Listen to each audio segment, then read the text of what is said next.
ഭഗവാന്റെ പ്രാണനിൽ നിന്ന് സർവമംഗളകാരിണിയായ അംബിക ഉദ്ഭവിച്ചത് നാം കണ്ടു.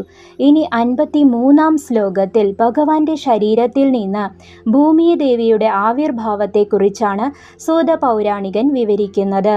സകലതിനും ആധാരമായ പൃഥ്വി തത്വം പ്രകടമാകുന്ന മുഹൂർത്തമാണിത്. 53-ാം ശ്ലോകം. ഭൂമിദേവിയുടെ ഉദ്ഭവം. ഭഗവാന്റെ അധോഭാഗത്തു നിന്ന്, അതായത് താഴ്ഭാഗത്തു നിന്ന് ഭൂമിദേവി പ്രകടമാകുന്നതിനെക്കുറിച്ച് ഈ ശ്ലോകം പറയുന്നു. നമുക്ക് ശ്ലോകത്തിലേക്ക് കടക്കാം. അധശ്ചാഭിസമുദ്ഭൂത വസുധാ വിശ്വധാരിണി രത്നഗർഭാ രത്നഭൂഷാ രത്നപുത്രവതീ മുനേ. പദാനുപദ അർത്ഥം.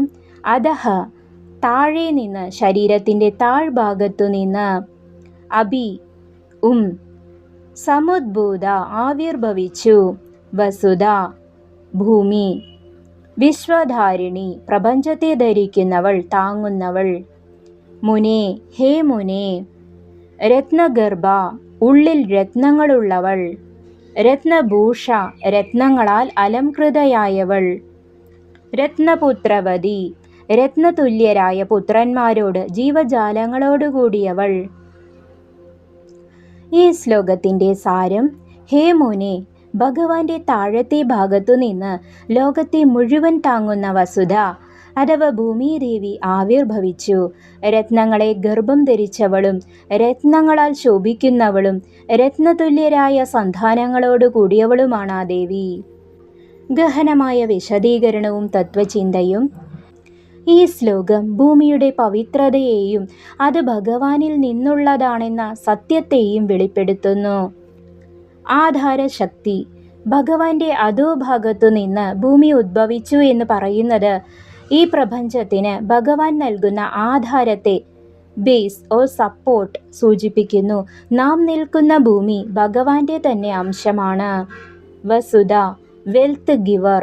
ഭൂമി കേവലം മണ്ണല്ല, അത് വസു സമ്പത്ത് നൽകുന്നവളാണ്. നാം അനുഭവിക്കുന്ന സകല ഭൗതിക സമ്പത്തും ഭൂമിയിൽ നിന്നാണ് വരുന്നത്. രത്നപുത്രവതി. ഭൂമിയിലെ ഓരോ ജീവനും ഒരു രത്നം പോലെ വിലപ്പെട്ടതാണ്.